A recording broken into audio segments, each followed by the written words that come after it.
من 4 ل5 حبات حبهان، وهنحط عليه ميه لغايه ما يوصل اهو زي ما انتوا شايفين اهو.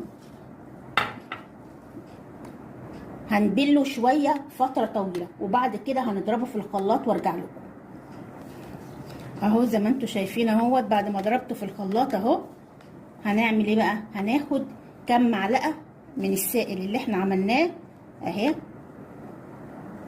2 3 4 5. هناخد بس الكميه على قد وصفه واحده اهي زي ما انتوا شايفين. هنروح عاملين ايه؟ هناخد معلقه من الدقيق اللي هو طحين ايه اهو، طحين القمح واحده، هناخد كمان واحده تانية اهي. هنقلبه كويس جدا اهي. طبعا لو احتاجنا